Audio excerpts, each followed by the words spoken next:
வணக்கம். நான் உங்கள் ஆர்.எம். இன்றைய தினம் ஈரானுக்குள்ள என்னென்ன விஷயங்கள் நடந்து முடிந்திருக்கு என்று சொல்லி இந்த காணொலியில பார்க்க போறோம். மிகவும் பரபரப்பான பல விஷயங்கள் நடந்திருக்குது. நேற்றைய செய்தி தொகுப்பில நான் ஒரு முக்கியமான விஷயத்தை சொல்லியிருந்தேன். இப்ப அமெரிக்காவிற்கும் இஸ்ரேலுக்கும் இடையில ஒரு முறுகல் நிலை போய்கொண்டிருக்குது. இந்த வாக்குவாதங்கள் இல்ல இந்த கருத்து மோதல்கள் பாத்தீங்கன்னா இப்ப தொடர்ந்து போய்கொண்டிருக்குது. இந்த நிலைமையில இன்றைக்கு ஒரு முக்கியமான அறிவிப்பு வந்திருக்குது. மிக விரைவில் ஈரானும் அமெரிக்காவும் திரும்பவும் ஒரு யுத்தத்துக்குள்ள போய்விடுமோ என்ற அச்சம் இப்ப உலகத்துல எழத் தொடங்கி இருக்குது. அந்த மாதிரியான ஒரு பரபரப்பான விஷயம் நடந்திருக்குது. நாங்கள் எதிர்பார்த்திருக்க மாட்டோம் இப்படி ஒரு விஷயம் நடக்கும். ஏனென்றா அமெரிக்கா மற்றும் ஈரானுக்கு இடையில பேச்சுவார்த்தைகள் நடந்து கொண்டிருக்குது. ஒரு 60 நாள் இடைவேளை ஒன்று கொடுக்கப்பட்டிருக்கு. இந்த 60 நாள் இடைவேளைக்குள்ள எல்லா விஷயங்களையும் பேசி தீர்க்கப்பட்டு இரு நாடுகளும் ஒரு நல்ல முடிவுக்கு வந்து அதன் பின்னர் ஒரு நிரந்தரமான போர் நிறுத்தம் கொண்டு வரப்பட இருந்தது. இந்த குறிப்பிட்ட 60 நாட்களுக்குள்ள எந்த பிரச்சனையும் இல்லாமல் ஒரு 14 விடயங்கள் தொடர்பாக இரண்டு நாடுகளும் பேசி தீர்த்து அதன் பிற்பாடு இரு நாடுகளுக்கும் மீண்டும் ஒரு யுத்தம் ஆரம்பிக்காதவாறு ஒரு ஒப்பந்தத்துக்குள்ள செல்ல இருக்கின்ற இந்த சந்தர்ப்பத்தில் இந்த 60 நாள் தொடங்கி இன்றைக்கு 3வது நாள் மிகப்பெரிய சம்பவம் எல்லாம் நடந்து முடிஞ்சது. இந்த போர் திரும்பவும் வரப்போகுதா? அமெரிக்காவுக்கும் ஈரானுக்கும் இடையில இந்த யுத்த நிறுத்தம் ஏற்படுத்தப்பட்டு ஒரு ஒப்பந்தம் கைச்சாத்திடப்பட்டு அதனூடாக ஹோர்முஸ் நீரிணை திறக்கப்பட்டு மக்கள் தேவைக்கான எண்ணெய் போக்குவரத்து மிக இலகுவாக நடக்கும் என்று நினைச்சு கொண்டிருந்த நேரத்தில் பல விஷயங்கள் எல்லாம் நடந்து முடிஞ்சிருக்குது. இது தொடர்பாக நாங்கள் முக்கியமாக இந்த காணொலியில பார்க்க போறோம். அது மட்டும் இல்லாமல் அமெரிக்காவுடைய பிரசிடென்ட் டொனால்ட் ட்ரம்ப் அவர்கள் ஒரு முக்கியமான சர்ச்சையில இப்ப சிக்கி கொண்டிருக்கிறார். டொனால்ட் ட்ரம்ப் அவர்கள் சர்ச்சையில சிக்கப்படுறது என்றது வளமையா நடக்கிற ஒரு விஷயம் தானே என்று சொல்லி நீங்கள் எங்களை கேட்கலாம். உண்மைதான். அவர் இந்த முறை G7 மாநாட்டுக்கு போனவர் தானே. அந்த இடத்துல மிக முக்கியமான விஷயங்கள் எல்லாத்தையும் பேசியிருந்தார். அப்படி பேசும்போது அவர் சொன்ன ஒரு கருத்து இப்ப சர்ச்சையாக மாறி இருக்குது. இப்ப உலகத்துல இந்த சர்ச்சையை பற்றி தான் பேசிக் கொண்டிருக்கிறார்கள். பல விஷயங்கள் பேசப்படுது. இன்னும் முக்கியமான விடயங்கள் எல்லாம் இருக்குது. அரபு நாடுகள் இப்ப அமெரிக்காவை கைவிட்டு ஈரான் பக்கம் செல்லுகின்ற ஒரு கதையும் இருக்கின்றது. மிக முக்கியமான கதை. அது தொடர்பாக இந்த காணொலி நாங்கள் மிக தெளிவாக பார்க்க போறோம். காணொலியை ஸ்கிப் பண்ணாமல் தொடர்ந்து கடைசி வரைக்கும் பாருங்க. இன்ட்ரெஸ்டான பல விஷயங்கள் இருக்கும். அது மட்டும் இல்லாமல் மிக சீரியஸான விஷயங்கள் எல்லாம் இருக்குது. இந்த ஈரான் போர் தொடர்பான எல்லா விஷயங்களையும் நான் உங்களுக்காக ஒவ்வொரு நாளும் மாலை 5:30 மணிக்கு இலங்கை நேரப்படி 5:30 மணிக்கு இந்த செய்திகளை உங்களுக்கு தந்து கொண்டிருக்கிறேன். காணொலி தொடர்பான கருத்துக்களை பதிவிடுங்க. புதுசா யாராவது காணொலியை பாக்குறீங்கன்னா நிச்சயமாக உலக வீர சேனலை சப்ஸ்கிரைப் பண்ணிட்டு பாத்தீங்கன்னு சொன்னா இந்த மாதிரியான காணொலிகள் உங்களை உடனடியாக ஒவ்வொரு நாளும் வந்து சேரும். அது மட்டும் இல்லாமல் காணொலிக்கு ஒரு லைக் பண்ணிட்டு வாங்க என்ன விஷயங்கள் இன்றைக்கு நடந்திருக்குன்னு சொல்லி பார்க்கலாம். அமெரிக்காவுக்கும் ஈரானுக்கும் இடையில ஒரு பேச்சுவார்த்தைக்கான 60 நாட்கள் கொடுக்கப்பட்டிருக்கு. இந்த 60 நாட்களுக்குள்ள இரு நாடுகளும் பேசி தீர்த்து ஒரு நிரந்தரமான தீர்வுக்கு வருகின்ற ஒரு சந்தர்ப்பம் இதுல ஏற்படலாம் என்று சொல்லி நாங்கள் எல்லாரும் யோசிச்சு கொண்டிருந்த இந்த நேரத்துல நான் ஏற்கனவே குறிப்பிட்டிருந்தேன். இந்த யுத்த நிறுத்தமும் இந்த ஒப்பந்தமும் நிச்சயமாக இஸ்ரேலுக்கு பிடிக்கல என்ற ஒரு விஷயத்த சொல்லியிருந்தேன். அதே விடயத்தை இன்றைக்கு எல்லாருமே சொல்ல வழிகட்டிருக்கின்றார்கள். அமெரிக்காவினுடைய அதிபர் சொல்லி இருக்கிறார். அதே நேரம் அமெரிக்காவுடைய வைஸ் பிரசிடென்ட் கூட இந்த விஷயத்தை சொல்லி இருக்கிறார். இந்த யுத்தத்தை திரும்ப கொண்டு வரணும். ஈரானுக்கும் அமெரிக்காவுக்கும் இடையில ஒரு கொள்வலை ஏற்படுத்தி மீண்டும் ஒரு யுத்தத்தை கொண்டு வந்து இந்த உலக மக்கள் ஒரு கஷ்டத்துக்குள்ள போகணும் என்ற மாதிரி தான் இப்ப இஸ்ரேல் விரும்புது என்றது இங்க தெரிய வருது. இஸ்ரேல் என்ன செய்யுதுன்னு சொன்னால் ஒரு முக்கியமான விஷயத்தை செய்து லெபனானுக்குள்ள தொடர்ந்து தாக்குதலை நடத்தி கொண்டிருக்குது. நேற்றைய தினம் இவர்கள் நடத்திய தாக்குதல்கள்ல கிட்டத்தட்ட பல பொதுமக்கள் கொல்லப்பட்டிருக்கின்றார்கள். இது ஈரானுக்கு மிகப்பெரிய ஒரு கோபத்தை ஏற்படுத்தி இருக்கு. அமெரிக்கா மற்றும் ஈரானுக்கு இடையில நடைபெற்றுக் கொண்டிருக்கின்ற யுத்த நிறுத்த உடன்பாடுகள்ல ஒரு விஷயம் முக்கியமான விஷயம் சொல்லப்பட்டிருக்குது. ஈரான் தொடர்பாக ஆரம்பிக்கப்பட்ட அனைத்து யுத்த களமுனைகளும் உடனடியாக நிறுத்தப்படணும்.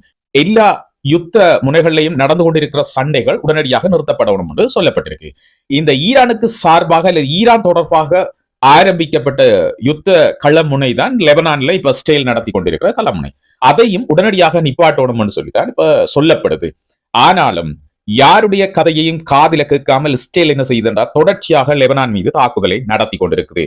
இஸ்ரேலுக்கு நிச்சயமாக ஒரு விஷயம் தெரியும். இந்த தாக்குதல்களை தொடர்ந்தால் ஈரானுக்கு அது பிடிக்காது. ஈரான் ஏற்கனவே இஸ்ரேல் லெபனான் மீது தாக்குதல்களை தொடுத்ததற்காக இந்த பேச்சுவார்த்தை அல்லது போர் நிறுத்த ஒப்பந்தம் இருக்கின்ற ஒரு சந்தர்ப்பத்தில் கூட தாக்குதலை நடத்தியது இஸ்ரேல் மீது. ஆகவே இந்த போர் நிறுத்தத்தை குழப்பி விட்டு ஈரான் மீண்டும் இஸ்ரேல் மீது ஒரு தாக்குதலை நடத்தினால் அதை தனக்கு சாதகமாக்கி கொண்டு ஈரானுக்கு போர் நிறுத்தத்தில் ஒரு விருப்பம் இல்லை என்ற ஒரு கதையை கொண்டு வந்து அமெரிக்காவை தூண்டி மீண்டும் ஒரு யுத்தத்தை கொண்டு வரலாம் என்று சொல்லி இப்பொழுது இஸ்ரேல் பக்கத்தில் இருந்து செயற்படுத்தப்பட்டுக் கொண்டிருக்கின்ற ஒரு நடவடிக்கையாக இருக்குது. இந்த விஷயம் காரணமாக இன்றைக்கு பாத்தீங்கன்னு சொன்னா ஈரான் ஒரு முக்கியமான விஷயத்தை செய்துட்டுது. எல்லாரும் நம்பிக்கொண்டிருந்த போர் நிறுத்தம் வந்துட்டு ஒரு பிரச்சனையும் இல்ல, ஹோமோஸ் நீரிணை தொடர்ந்து திறந்திருக்க போகுது, கப்பல் போக்குவரத்து எல்லாம் நல்லா நடக்க போகுது, இதனால உலகத்துல இப்ப எண்ணெய் விலை பிரச்சனைன்றது குறைய போகுதுன்னு சொல்லி நாங்கள் எல்லாரும் கனவு கண்டு கொண்டிருந்த இந்த சந்தர்ப்பத்துல இன்றைக்கு ஹோமோஸ் நீரிணைய ஈரான் திரும்பவும் பூட்டி இருக்குது. இப்ப பேச்சுவார்த்தை ஒரு இக்கட்டான நிலைமைக்குள்ள வந்திருக்குது.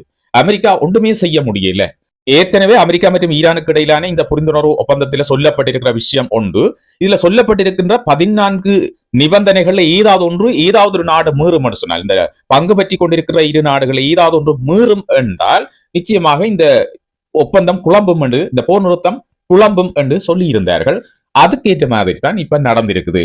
ஏனென்றா ஈரான் தொடர்பாக ஆரம்பிக்கப்பட்ட அனைத்து கள முனைகளையும் சண்டைகள் நிறுத்தப்படணும் என்றால் லெபனான்லையும் உடனடியாக சண்டைகள் நிறுத்தப்பட்டிருக்கணும். ஆனால் ஸ்டில் அமெரிக்காவினுடைய சொல்லியே காதில கேட்காமல் தொடர்ச்சியாக அங்கு தாக்குதல்களை நடத்தி கொண்டிருக்குது. இது இப்ப அமெரிக்காவுக்கு மிகப்பெரிய சங்கடமாக எழுந்திருக்குது. அமெரிக்காவினுடைய அதிபரும் வைஸ் பிரசிடென்டும் ஜேடி வான்ஸும் சொல்ற விஷயம் என்னன்னு சொன்னா, எங்களுடைய பணத்தில உங்களுக்கு நாங்கள் பாதுகாப்பு அளிக்கிறோம், எங்களுடைய பணத்தில நாங்கள் உங்களுக்கு ஆயுதங்களை தாரோம், நீங்கள் பயன்படுத்துற ஆயுதத்தில 2 மடங்கான ஆயுதங்கள் நாங்கள் தந்த ஆயுதங்கள் தான். அப்படி இருக்கைக்குள்ள நீங்கள் எங்களுக்கு சார்பில்லாத வேலையை இப்ப செய்யறீங்கன்னு சொல்லி கடும் கோபத்தோட இந்த நடவடிக்கைகள் எல்லாம் இப்ப நடந்து கொண்டிருக்கு. இஸ்ரேலுக்கும் அமெரிக்காவுக்கும் இடையில மிகப்பெரிய ஒரு முரண்பாடு போய் கொண்டிருக்குது. தொடர்ச்சியாக பேசிக் கொண்டிருக்கின்றார்கள். இந்த சந்தர்ப்பத்தில் இப்ப இஸ்ரேலியர்கள் என்ன செய்கின்றார்கள் சொன்னா, ஒரு கதையெல்லாம் வெளியில விட்டு விடுகின்றார்கள். ஈரானுக்குள்ள மிகப்பெரிய பிரச்சனைகள் எல்லாம் நடக்குது. ஈரானுக்குள்ள ஒரு உள்நாட்டு கலவரம் வெடிச்சிருக்குது. அங்க மக்கள் ரோட்டில் இறங்கி போராடி கொண்டிருக்கின்றார்கள். எல்லா இடங்களையும் கலவரங்கள் நடந்து கொண்டிருக்கின்ற மாதிரி கதைகள் எல்லாம் இப்ப என்ன செய்கின்றார்கள் அவிட்டு விட்டுக் கொண்டிருக்கின்றார்கள். எப்படியாவது இதை குழப்பிடணும் என்றுதான் இஸ்ரேலினுடைய நோக்கம். இப்ப உங்களுக்கு தெரியும், ஈரான்ல இருந்து பொதுவாக பெரிய நியூஸ் ஒன்றுமே வராது. ஈரானினுடைய வெளி விவகார அமைச்சர் அப்பாஸ் அரக்சி அல்லது இந்த வெளி விவகாரங்களுக்கு தொடர்பானவர்கள் வெளியிடுகின்ற கருத்துக்களை தவிர ஏனைய தனிப்பட்ட ரீதியான கருத்துக்கள் ஈரானுக்குள்ள இருந்து இப்ப வருவது குறைவு. ஏன்னா அங்க முழுமையாக இந்த இன்டர்நெட் வசதிகள் எல்லாமே நிறுத்தப்பட்டிருக்குது. வெளி தொடர்புகள் இதுவும் இல்ல. இதை பயன்படுத்தி கொண்டு இப்ப என்ன செய்கின்றார்கள் என்றா, ஒரு கதையை அப்படியே அவிட்டு விடுகின்றார்கள். ஈரானுக்குள்ள மிகப்பெரிய பிரச்சனைகள் எல்லாம் எழுந்திருக்குது, மிகப்பெரிய போராட்டங்கள் எல்லாம் நடக்குது என்று கதையை இப்ப அளந்து விட்டுக் கொண்டிருக்கின்றார்கள். எப்படியாவது இந்த யுத்தம் மீண்டும் வர வேண்டும், இதுதான் இப்ப இஸ்ரேலுக்கு இருக்கிற ஒரே ஒரு நோக்கம். அது அவர்களுக்கு இப்ப சார்பாக போய்கொண்டிருக்கோ என்ற சந்தேகம் கூட எழத் தொடங்கி இருக்கு. ஏனென்றா இன்றைக்கு ஈரான் ஹோமஸ் நீரிணையை இழுத்து மூடி இருக்குது. எல்லாரும் நம்பி இருந்த ஒரு விஷயம், எல்லாரும் பாராட்டினார்கள், உலக தலைவர்கள் எல்லாருமே பாராட்டினார்கள். உடனடியாகவே இந்த எண்ணெய் விலை மிக பாரிய அளவில் வீழ்ச்சி அடைஞ்சது, குறைஞ்சி வந்தது. ஆனால் இப்ப பாத்தீங்கன்னு சொன்னா இன்றைக்கு முழுதாக மூடப்பட்டிருக்குது. அமெரிக்காவின் சொல்ல கேட்கிற அளவுக்கு இஸ்ரேல் இல்ல. இஸ்ரேல் சொல்லியிருக்கு, இந்த உடன்படிக்கைகளுக்கும் இந்த யுத்த நிறுத்தத்துக்கும் எங்களுக்கும் எந்த விதமான தொடர்பும் இல்லை, அது எங்களை கட்டுப்படுத்தாது, நாங்கள் ஈரானை தாக்குவோம், ஈரானை தாக்குறதுக்கு நாங்கள் எப்பவும் தயாராத்தான் இருக்கிறோம், அதே நேரம் லெபனான்ல ஹிஸ்புல்லாக்கு எதிரான தாக்குதல்களை நாங்கள் நடத்துவோம்னு சொல்லி விடாப்பிடியா நிக்குது. இது அமெரிக்காவுக்கு பெரிய ஒரு பிரச்சனை.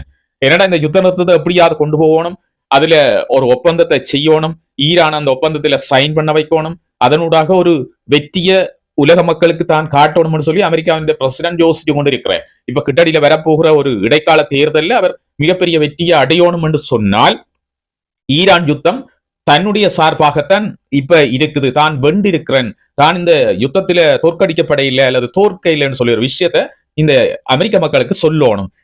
அதை சொல்வதற்கு அவருக்கு ஒரு சந்தர்ப்பம் எதுன்னு சொன்னா இந்த போர் நிறுத்த ஒப்பந்தம். இதனூடாக அவர் என்ன சொல்ல போறாருன்னா, அமெரிக்கர்களுக்கு ஒரு விஷயத்தை சொல்ல போறார், நான் ஈரான ஒரு பேச்சுவார்த்தைக்கு கொண்டு வந்துட்டேன், அவர்கள் இனி அணு ஆயுதங்களை செய்யவே மாட்டார்கள், அதுக்கு நான் மிக முக்கியமான ஒப்பந்தத்தில் அவர்களை சைன் பண்ண வச்சுட்டேன், ஈரான் இனி எங்களுக்கு ஒரு பாதகம் இல்லாத நாடு, அதாவது அங்க இருந்து எங்களுக்கு எந்த விதமான ஆபத்துக்களும் இல்லை, அவர்கள் அணுகுண்டுகளை செய்ய போறது இல்லை என்ற மாதிரி கதைகள் எல்லாம் சொல்லி என்ன செய்ய போறாருன்னு சொன்னா, அவர் வெற்றி பெற்றதாக ஒரு கருத்தை சொல்லி இந்த தேர்தலில் தன்னுடைய கட்சியை வெல்ல பண்றதுக்காக அவர் முயற்சிகளை மேற்கொண்டு கொண்டிருக்கிறார். ஆனா அதுக்கு இப்ப எதிரியாக இருப்பது யாருன்னு பாத்தீங்கன்னு சொன்னா, அவருடைய மிக நெருங்கிய நண்பன், அவருடைய மிக நெருங்கிய சேவகனாய் இருந்தவர் நெத்தன்யாகு தான் இப்ப அந்த விளையாட்டை செய்து கொண்டிருக்கார். அமெரிக்கா அதற்கு சரியான கடுப்பு, ஆனா நேரடியாக சில விஷயங்களை சொல்ல முடியாது என்ற நிலைமையில தான் அவர் இருக்கிறார். அவருடைய பேச்சுக்களை சரியான முறையில கூண்டு கவனிச்சிங்கன்னா தெரியும், அவரால் நேரடியாக நெத்தன்யாகுவை ஒண்ணுமே செய்ய முடியாது, ஒண்ணும் பேச முடியல என்ற ஒரு நிலைமை தான் இருக்கு. இப்ப அதற்காகத்தான் ஜேடி வான்ஸை வச்சு கொண்டு இந்த எதிர்ப்புகளை எல்லாம் காட்டிக் கொண்டிருக்கிறார். சோ பாப்பம் என்ன நடக்க போகுது. நேற்றைய தினம் பாத்தீங்கன்னா மாலை நேரம் அளவில் ஒரு செய்தி வந்தது. அதாவது இஸ்ரேலுக்கும் லெபனானுக்கும் இடையில ஒரு போர் நிறுத்தம் கொண்டு வரப்பட்டிருக்குது. இதை அமெரிக்காவினுடைய அதிபர் டொனால்ட் ட்ரம்ப் அவர்கள் இஸ்ரேல் பிரதமர் நெத்தன்யாஹோடு பேசியதன் பிற்பாடு இந்த அறிவிப்பு வந்திருக்குது என்று சொன்னாலும், இன்றைக்கு பாத்தீங்கன்னா ஹோமஸ் நீரிணை பூட்டப்படுதுன்னு சொல்லி ஈரான் அறிவித்தது. அதற்கான காரணமாக ஈரான் சொல்லி இருக்கிற விஷயம் என்னென்றால், இந்த லெபனான் மீது இஸ்ரேல் தொடர்ச்சியாக தாக்குதல்களை நடத்தி கொண்டிருக்கும் போது நாங்கள் இந்த ஒப்பந்தத்தில வந்து பேசிக் கொண்டிருக்க முடியாது என்று சொல்லி இருக்குது. நேற்றைய தினம் ஜெனிவாக்கு இங்கிருந்து ஒரு தொழில்நுட்ப குழு செல்ல இருந்த நிலைமையில, ஈரான்ல இருந்து ஜெனிவாக்கு இந்த கைச்சாத்திட்ட ஒப்பந்தங்கள் தொடர்பாக ஆய்வு செய்யறதுக்கு ஒரு குழு செல்ல இருந்த நிலையில அது கூட தடைப்பட்டுது. கடைசி நேரத்தில் ஈரான் சொல்லிட்டு நாங்கள் வரையில இந்த யுத்தத்தை எல்லாம் நிறுத்துங்க, ஒப்பந்தத்தில் இருக்கிற விஷயங்கள் எல்லாம் நீங்க நடைமுறைப்படுத்துங்க, அப்பதான் நாங்கள் வருவோம். இதை மீறி செயற்பட்டீங்கன்னு சொன்னா பிரச்சனை இல்லை, நாங்கள் இன்னும் ஒரு யுத்தத்துக்கும் போறதுக்கு தயாராக தான் இருக்கிறோம்னு சொல்லி போட்டு எல்லாத்தையும் விட்டுட்டு அவர்கள் தங்களுடைய நாட்டுக்கு வந்து விட்டார்கள். ஒரு தினமே போக இல்லை, பேச்சுவார்த்தை நடக்க இல்லை. 60 நாள்ல இப்ப 3 நாள் கழிஞ்சிட்டு இன்னும் 57 நாட்கள் தான் இருக்குது. இதுக்குள்ளதான் நடக்க வேண்டிய விஷயங்கள் எல்லாம் நடக்கும். ஆனா இதுக்கு முன்னுக்கு ஒரு யுத்தத்துக்குள்ள ஈரானையும் அமெரிக்காவையும் கொண்டு போய் விட்டுடும் இஸ்ரேல் என்ற மாதிரி தான் இப்ப தோணுது. உண்மையில இந்த யுத்தத்தை ஆரம்பிக்க வச்சது இஸ்ரேல் தான். இப்பதான் இந்த விஷயங்கள் எல்லாம் வடிவா எல்லாருக்கும் விளங்குது, உலக நாடுகளுக்கு விளங்குது, அமெரிக்காவுக்கு கூட இப்ப விளங்குது. ஏன்னா அமெரிக்காவினுடைய வைஸ் பிரசிடென்ட் சொன்ன கதை ஒன்று, நேற்று இஸ்ரேலியர்களை எல்லாரும் வெறுக்கிற நேரத்தில் அமெரிக்கா மட்டும்தான் உங்களுக்கு ஆதரவாக இருந்தது, எல்லாருமே வெறுக்கின்றார்கள். பாலஸ்தீனத்தில் செய்த மிக கூரமான செயல்கள், அதே நேரத்தில் இப்ப நடந்து கொண்டிருக்கின்ற லெபனான் மீதான தாக்குதல்களாக இருக்கலாம், அல்லது அருகில் உள்ள நாடுகள் மீதான தாக்குதல்களாக இருக்கலாம், எல்லாமே இஸ்ரேலை ஒரு தனிமைப்படுத்துகிற செயற்பாடுகளை தான் இஸ்ரேல் செய்து கொண்டே இருந்தது. அமெரிக்காவுடைய வைஸ் பிரசிடென்ட் சொன்னது உண்மையான உண்மை. ஐரோப்பிய ஒன்றியத்தை பாத்தீங்கன்னா ஐரோப்பிய ஒன்றியம் மிகப்பெரிய தடைகளை எல்லாம் விதிச்சிருக்கு இஸ்ரேலுக்கு எதிராக. அப்படி ஒரு நிலைமையில அமெரிக்கா மட்டும்தான் இஸ்ரேலுக்கு எப்பவும் கை கொடுத்திருந்தத ஒரு விஷயமாக நேற்று சொல்லியிருந்தார். அவர் சொல்லும் போது ஒரு விஷயத்தை நாங்கள் கவனிச்சிருக்கலாம். என்ன விஷயம் சொன்னார் என்றால், அமெரிக்கா கொடுத்த இந்த வகை தொகை இல்லாத ஆயுதங்களை வைத்துக் கொண்டுதான் இஸ்ரேல் பாலஸ்தீனம் மீதும் இப்போது நடந்து கொண்டிருக்கிற லெபனான் மீதும் அதே நேரம் ஈரானின் மீதும் தாக்குதல்களை நடத்தி இருக்கிறது. இந்த தாக்குதல்களில் மிக அதிக அளவிலான உயிரிழப்புகள் எல்லாம் ஏற்படுவதற்கு அமெரிக்காவினுடைய அந்த 3/2 பங்கு ஆயுதங்கள் தான் காரணமாக இருந்திருக்கிறது என்ற விஷயத்தை அமெரிக்காவினுடைய வைஸ் பிரசிடென்ட் ஜேடி வான்ஸ் அவர்கள் அறியாமல் சொல்லி இருக்கிறார் என்ற விஷயத்தை நீங்கள் புரிஞ்சு கொண்டிருப்பீங்க. இது தொடர்பான உங்களோட கருத்துக்கள் இருந்தா பதிவிடுங்க, நானும் அறிஞ்சு கொள்றேன். அடுத்தது ஒரு முக்கியமான விஷயம், அமெரிக்காவுடைய பிரசிடென்ட் டொனால்ட் ட்ரம்ப் அவர்கள் மாட்டி இருக்கிற சர்ச்சை என்ன? ஆரம்பத்தில் சொல்லியிருந்தேன், வீடியோ கடைசி வரைக்கும் பாருங்க, ஒரு விஷயம் சொல்லுவேன்னு சொல்லி. இந்த சர்ச்சை என்ன, எப்படி இவர் இந்த சர்ச்சையில மாட்டிக்கொண்டார்? அண்மையில் உங்களுக்கு தெரியும், G7 மாநாடுகள் நடந்தது. உலகத்தினுடைய மிக முக்கியமான 7 நாடுகள் சேர்ந்து நடத்துற ஒரு மாநாடு. அது இந்த முறை பாத்தீங்கன்னா பிரான்ஸ் வந்து தலைமை தாங்கி நடத்தின ஒரு மாநாடு நடந்தது.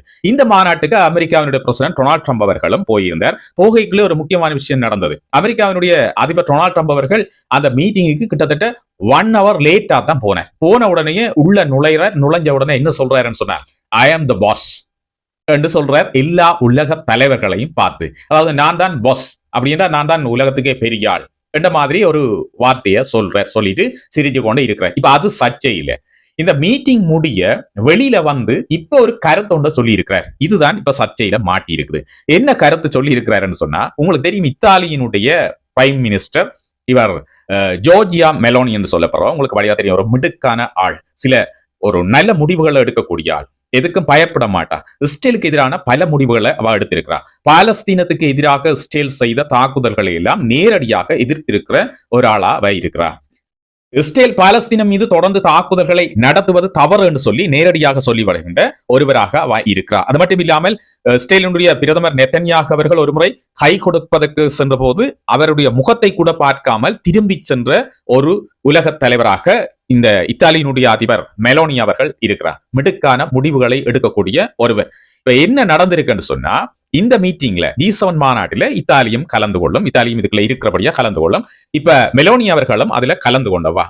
இப்ப அமெரிக்காவினுடைய பிரசிடென்ட் டொனால்ட் ட்ரம்ப் அவர்கள் வெளியில வந்துட்டு என்ன கதையை சொல்லி இருக்கிறாருன்னு சொன்னால், இத்தாலியினுடைய பிரசிடென்ட் அதாவது மெலோனி அவர்கள் தன்னுடன் ஒரு புகைப்படம் எடுத்துக்கொள்ள சொல்லி கெஞ்சியதாக அவர் சொல்லிட்டார். இதுதான் இப்ப விஷயம். உண்மையில அந்த மாதிரி ஒரு ஸ்மார்ட்டான ஒரு ஆள், அப்படியான விஷயங்கள் எல்லாம் அவ நேரடியாகவே எதிர்க்கக்கூடிய ஒரு ஆள். இப்ப என்ன செய்திருக்கிறாண்டாவா, ஒரு வீடியோ வெளியிட்டு இருக்கிறா. அந்த வீடியோல சொன்ன விஷயம் என்னண்டா, நானோ அல்லது இத்தாலியோ யாரிடமும் கெஞ்சாது என்ற ஒரு விஷயத்த ஸ்மார்ட்டா சொல்லி இருக்கிறார். நான் அவர்கிட்ட புகைப்படம் எடுக்கணும்னு சொல்லி எந்த வகையிலும் கெஞ்ச இல்ல. உண்மையில அந்த மீட்டிங்ல இருக்கிற வீடியோக்களை எல்லாம் பாத்தீங்கன்னா தெரியும், அவ கூடுதலாகவே ஏனைய தலைவர்களோட தான் நெருங்கி கதைச்சு கொண்டிருக்கிறத காணக்கூடியதாக இருந்தது. குறிப்பாக இந்தியாவினுடைய பிரைம் மினிஸ்டர் மோடி அவர்களோட அதிகமாக கதைச்சு கொண்டிருந்ததை காணக்கூடியதாக இருந்தது. பிரான்சினுடைய அதிபரோட கூடுதலாக கதைத்துக் கொண்டிருந்ததை காணக்கூடியதாக இருந்தது. அந்த அடிப்படையில் இப்ப அமெரிக்காவினுடைய பிரசிடன்ட் உண்மையா அவ ஒரு கீழ்நிலைக்கு காட்டணும்னு சொல்லி அப்படி சொல்லி இருக்கிறாரோ தெரியல. ஏனென்றால் இந்த G7 மாநாட்டில கூடுதலாக அமெரிக்காவினுடைய பிரசிடன்ட் டொனால்ட் ட்ரம்ப் அவர்களை விலக்கி கொண்டு நடந்தது போலதான் காணக்கூடியதாக இருந்தது. இத்தாலியோ நானோ யாரிடமும் கெஞ்ச மாட்டோம் என்று சொல்லி ஆணித்தரமாக சொல்லியிருக்கிறார். இப்ப இதுதான் மிக முக்கியமான ஒரு ட்ரெண்டிங்கான நியூஸாக போய்கொண்டிருக்கு. இது தொடர்பாக எந்த கருத்துக்களையும் அமெரிக்காவுடைய பிரசிடன்ட் டொனால்ட் ட்ரம்ப் அவர்கள் சொல்லல, அப்படியே அமைதியா இருக்கிறார். சரி, அடுத்த விஷயம் என்னன்னு பாத்தீங்கன்னா சீரியஸான ஒரு விஷயம்.